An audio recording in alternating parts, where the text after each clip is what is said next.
Hey, everybody, it's the Kentucky Weather Podcast. I'm Chris. That's Jim. Long time no see, my man. Where you been? Well, it's been a while since we've been together. Been a couple weeks, right? I took the camper. Yeah. Adventures. I mean, we went tailgating since the last time we did this. Remember our tailgating adventures we talked about on the last one? And you know what? We survived. We did have some adventures that night, though. We did. I mean, and the Cats won. And they did. Yeah. I don't know it because we tailgated the whole time. Right. But it was a fun time was had by all. Right? Indeed.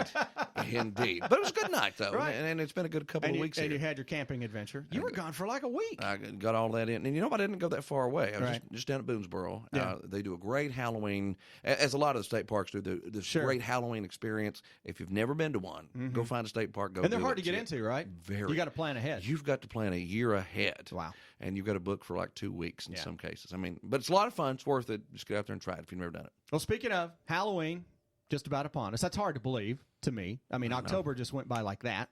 Seems like just yesterday we were talking about the hottest temperatures ever recorded in October.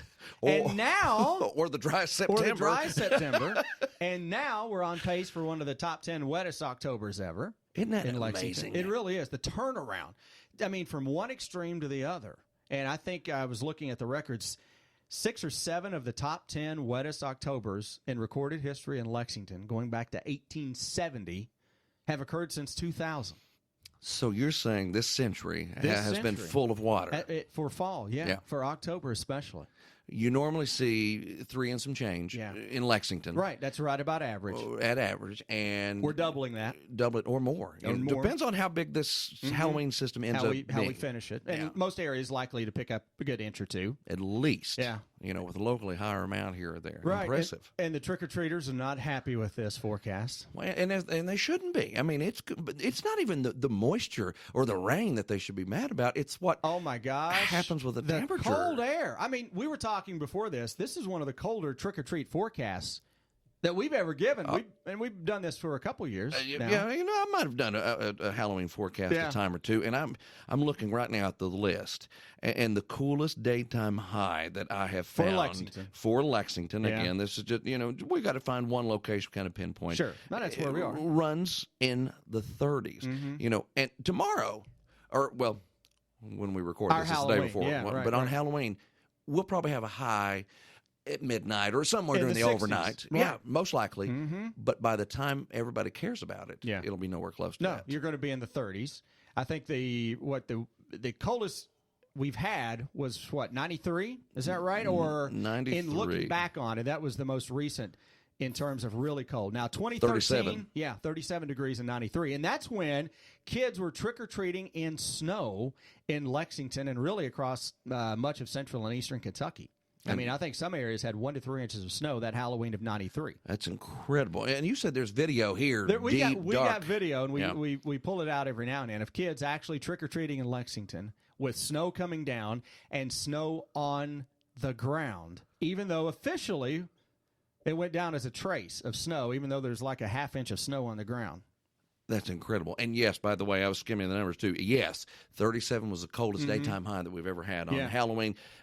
Going back to the 1800s, there's a big period where they didn't keep them for 10 years, but still considerable. Yeah, and we've had some years recently where we had snow at the end of October as well, and a couple that occurred on Halloween. I think 2013, 2014, somewhere in there we had a couple of snowflakes, a little sleet on Halloween. Yeah. So and even a little earlier. It happens. Yeah. Right? Yeah, super Sandy in 2012 brought 7-8 inches of snow in eastern Kentucky. Into the high elevations down there. I mean, that was big. And it wasn't only big for, the Northeast, man. We got in on it as well. We got Eastern Kentucky got a snowstorm from a hurricane. Right. That's what happened, The only time I've ever heard of that happening. It was period. Incredible. And it was wild to see that one come together, too. You remember watching the forecast? Oh, gosh, yeah. Oh, just the data come in.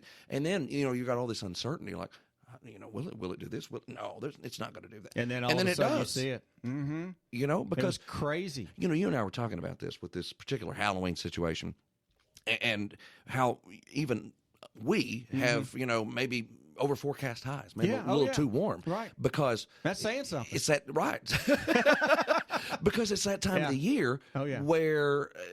This cold air, it shouldn't be as strong as it is, but it's impressive. The difference is this is truly Arctic air. Right. Arctic air is heavy, and it pushes farther south and east than the computer models think. And, we're in October, so we're just really not accustomed to saying, all right, we're dealing with Arctic air, that it'll end up farther south and southeast. Well, that happens in the wintertime all the time. But it's easy. Rarely do you see that in October, but we're seeing it right now. And so, you and I were talking earlier, like, man, we need to come down here a little bit on these numbers. Yeah. And that's what it is. And you're seeing it on the Halloween trend as well, because the drop keeps coming earlier and earlier in the day now. Yes. Instead of a late afternoon or evening drop, you're going to be in the 30s for the majority of the middle and latter part of the afternoon into Halloween evening. And that area-wide. That wind is going to be fierce. We were talking, too. That's some of the coldest wind chills I've ever seen on a forecast model in October. Oh, my goodness. Teens low to mid-teens, a possibility, I mean... And even for while Halloween kids, night, Halloween again, Halloween night. But at trick or treat time, these kids are going to be out in that, and a wind chill in the 20s, and maybe for trick or treating, and a couple of flakes. I think that is an increasing possibility that we see at least a snowflake or two in the sky, central and eastern Kentucky. Now, it doesn't mean you're going to have snow on the ground. We're not saying that. We're just talking about a few, light snowflakes mixing in, which you get that this time of year. That's impressive enough. It is impressive, especially to go along with that kind of cold. Right. And then I got to thinking, again, because my mind's not in that mode yet, oh gosh, Friday morning, these bridges and overpasses, they might develop a little bit of black ice. There could be black ice tomorrow on Halloween night and into Friday morning. It took me a week to process that. I'm like, oh, wait a minute, I think the roads will be fine as far as freezing because the ground's still insulated. And the wind's going to really dry up some of that water. Yeah. But you put a good inch or two of water down, and especially coming off some of these hillsides, water tends to pool and just keep coming at, and running across some of the roads, and you can get a little black ice on Friday morning. Certainly a possibility. And so that's something to think about as well. And it's wild to think about that, too. Hello, November, right? Yeah. In a big way. But it looks more like December with those numbers that are coming this weekend. Yeah. And we're looking at the pattern into the first couple of weeks of November that is likely featuring a deep trough across the eastern part of the country, just in the overall setup and the means. And don't be surprised if at some point we're not talking about clippers in November. That's just incredible. But you look at what's been going on in, to our west, and, you've had historic snows not too far from Chicago, parts of Missouri, Iowa. I think Denver made it below zero or right at zero. Casper, Wyoming was double digits below zero. Right, even as of, Thursday morning. Yeah, I mean, it's absolutely insane the amount of cold. So, you look down the road and you look at November and you think, okay, this is a pattern that has a lot of cold air that it is producing and is available. And we're not seeing that southeast ridge as prominent as what we were seeing earlier this year and really for the majority of last winter. And, back when, just think about how strong it was not that long ago when we were still in the 90s and couldn't get anything in here. Right. Think of this. We started October with the hottest temperatures ever recorded in October in the 90s on day 1, 2, and 3. Those were the 3 hottest October days ever recorded, and they happen consecutively. Yeah. And you're going to end the month with temperatures dropping into the 30s and snowflakes potentially. Isn't that incredible? The same month that you had temperatures that reached the mid-90s and will produce potentially snowflakes in the same month. I don't know that I would bet that's never happened before. That's something we really need to look at. I would bet that has never happened in Lexington. You go back to that ridge. That ridge was so strong in September, we didn't get rain in here. We didn't get solid storm systems in here. So then you were warm all month. So then it finally breaks down as we got after that first system passed through early in the month and got rid of the 90s for us. And then you get a couple more. It started breaking it down and breaking it down. Now you've got so much, as you say, this big trough that's going to dig in. So much cold air that's going to dig in here. Yep. We won't be able to escape it. Cold is so hard to get rid of. It is. I mean, as you know, it doesn't budge very easily. It's heavier. It's heavier than warm air, obviously, and especially when it's that cold. Yeah, and we're going to have multiple temperatures in the multiple days in the 20s starting this weekend. I saw the NAM one morning had a 22-degree temperature. I think that may have been Friday morning for part of our area. Goodness. Now, that may be a little too cold, but that's an indication of what you're dealing with. Right. Right. You know, I mean, that's really, really cold this time of year. You know, that's what even in early November. That's what I say with these rainfall forecasts. You know, don't get locked in on the location of the numbers. Right. It's just the idea of how heavy it is. Right.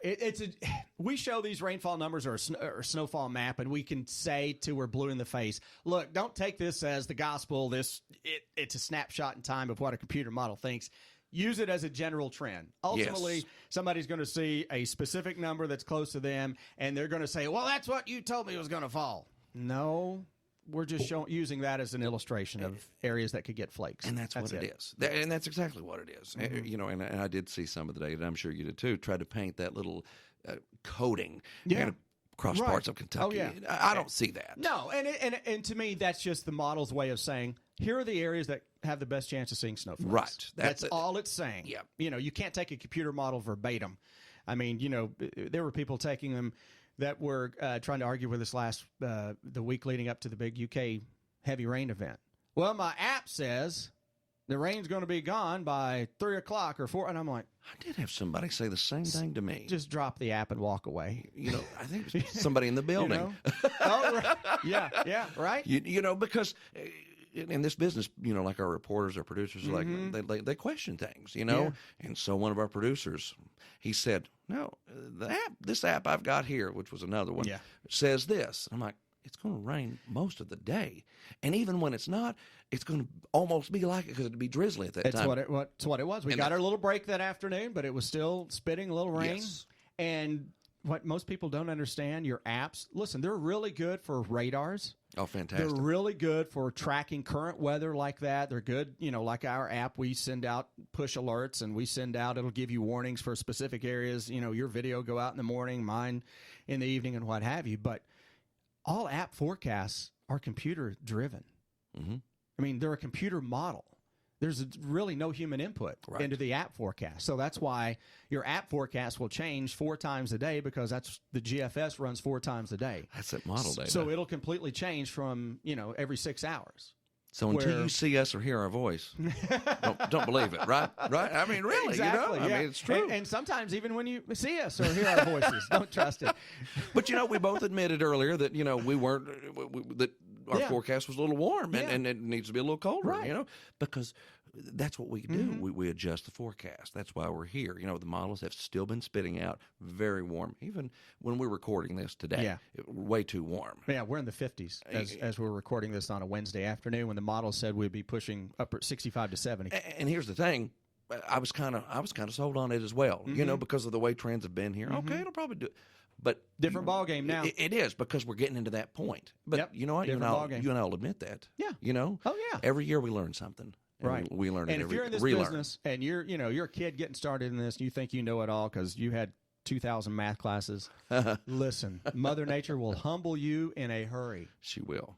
Absolutely will. Because we get humbled every day, and we're trying to learn from it every day. She doesn't care how much math you had or how many calculus classes you had. 0. Yeah. If you don't do your weather history, you know, learn weather history in this area, if you don't have, you know, something to go back and look at, if there is no equation for Kentucky weather.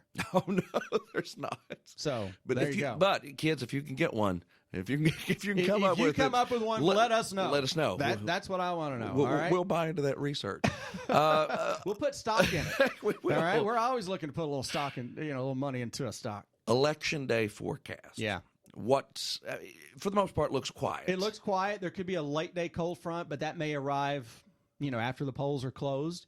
So, but pretty good day, maybe 20s in the morning, a little frosty in the morning, and then, you know, low 50, 55, maybe that afternoon, clouds increase and chance for, you know, evening shower. Depends on the arrival time of the next front. So, you know, Secretary of State Allison Lundgren Grimes says 31% voter turnout out of registered voters. And there's roughly 2.5 million, maybe more, registered voters. Yeah. It's not a lot. Right. Historically, in a state that has more Democrats than Republicans registered, sure. It always fared well for Democrats. Yeah, that was the thought process, through the years. Yeah, right. And now we still have the Democrats still outnumber the Republicans, but not as much. Right. There's a lot of crossover vote. There's a lot of crossover vote now, and we're so you just wonder how the weather impact if it has the same influence now. Because I don't know now. And I've often wondered too now. What's better on Election Day just for turnout, period? Is it bad weather or is it really good weather? Because if it's really good weather, let's say it's sunshine and 65 on Election Day, are people going to be wanting to do something else? Right. Maybe not. Right. Maybe they do go vote. Yeah. Maybe they don't. Maybe they don't. We're not going to get many more days like this. So and unfortunately, elections are something you can't go back and just look at the weather on a specific day to say, oh, well, now the weather was this and we had turnout of this. Well, you may have had candidates nobody cared about, or you may have had races that weren't competitive, so your turnout's going to be low anyway. So it's really hard to get a grasp on whether the weather influences it. We'll see, because now with our state turning more conservative, I mean, it is. Then, even though the Democrats are outnumbering, a lot of them are still old Dixiecrats. Right. Still have that true Southern, conservative vote. So it'll be interesting. Be interesting how the weather holds up and, versus the turnout that day. Right. But I think that turnout forecast was above 15, right? I can't tell you. I'm looking at Bart. 19% Bart's not sure turnout, either. maybe something like that. I mean, I think it was really low. I know her last forecast for, I guess it was last year's elections. Yeah, last year's elections. I think hers was a little lower than what it ended up being. Ended up being a little higher. Yeah, I think so. So hopefully, I want people to vote. Right. I don't care who you vote for. Just go vote. Just people. Get out there. Everybody's got a candidate. Vote for them. Right. There are a lot of people made sacrifices for you to go vote. So get out there and do it, no matter if it's sunny, raining, snowing. It won't be snowing, though. No. Can you say that with 100% certainty? Well, never. Is that your forecast? Whoa, now wait a minute. Come on now. now wait a minute now, folks. Now, I can't do that. Oh, Bill Bryant, welcome to the show. Our political analyst. What we need to do is we need to bring in a character and call him Will. Call him Will. And bring in Will Bryant. Mm-hmm. Oh, yeah, we need to do that. But see, there's video on this too, though. Oh, that's right. So that is true. You may have to point the camera to the ceiling for a little bit, throw up color bars. And now, for just a few minutes. I am Will Bryant. I am the weather expert. So let's tell people where we're going now that we're heading into November. Winter weather starts to take center stage. Yep. We're going to do the winter weather week coming up. I think that's going to be the week before Thanksgiving. Traditionally is when we do it, when we have stories on each day of, this and that. And the winter forecast would come out likely that Thursday, a week before Thanksgiving. Got to talk to the big boss first, though. It's all about the big boss. I mentioned this on a Facebook Live earlier because every time I do a Facebook Live, they say, what's the winter forecast? I said, Chris will have that for you later. Yeah, right. He's going to have it. But it's all about marketing. We have to let everybody know when it's going to come out. We want people to know. Right. I mean, that's the business we're in. I mean, you got to plan it ahead of time, and that way it can be promoted and put on all the various platforms, and you got to have a game plan leading up to it. And we told people when we started this that we might sneak a few little hints out here and there. Yeah. Do you have any hints for your winter forecast right now? I'll throw the first one out because I already put it on my blog, is that I would be surprised if we don't have our first snowfall before Thanksgiving. Now, when you say snowfall, on the ground. Mm-hmm. So we have to clear that up because right. Not flakes. Not just flakes. We'll get flakes tomorrow night. I'll be like, yep, verified. He did it. Yeah. But you're saying actual accumulation on the ground, light, but yeah. Still, yeah. Something. It happens in November too. I mean, November 14 is really snowy and cold. We're long overdue for a December that's cold and snowy. Because that's December that followed that. Remember, it was mild. It was, and then we had historic snowstorms back to back after that. Mm-hmm. Yeah. So we're really due for a December. It's been a while. Well, hopefully we can get. I don't know if that's a hint or not, but we're really due for a December. I hope so. Because out of every month, as older I've gotten, the less I like snow and forecasting it. Right. Do I do it? Of course. Or just living in it. But that too. But if it snows, I'm one of these Christmas type snow people. During the holidays, do it during right? that whole month. Let's snow from Thanksgiving to New Year's, and I'm not, and then be done with it on January 2nd. Is that what you're saying? Yeah, that's what I'm saying. Yeah. Well, I listen. If you know me, once we get past January, that's when you start. I'm pretty much all right. You know what? Snow, go big or go home. Yeah. I got no use for February. I got no use for March snow, especially. Oh no, March is too important time of year. Yeah. There's too much going on. Oh, way too much. March Madness, everything else, right? But what we're going to do, too, is that we're going to put together a list and let people vote on. We're wrapping up a decade.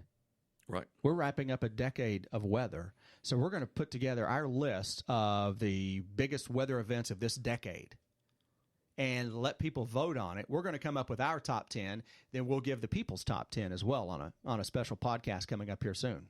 Because, you got a lot to choose from. Oh, you've got 2012 tornado. You got the tornado it's outbreak. On there. Yeah. You've got those big snows big here. Historic snowstorms back to back, 105-degree temperature back in July of 2012. The historic September we just had. Right. There's Driest a lot month in ever. there. And you may not. That's just scratching the surface. And you may think, a dry month doesn't mean that. Yes, it does. In the overall scheme of things, when you have the driest month in recorded history, that's a big deal. That's a really big deal. It's a big deal. Where will that land in our top 10? We'll find out. You must tune in on the next episode. It may not be the next episode, but we'll have it coming up later this year. And what we'll do, we'll get that list on social media, Facebook, and let people go on and have a little interaction. They can vote on it.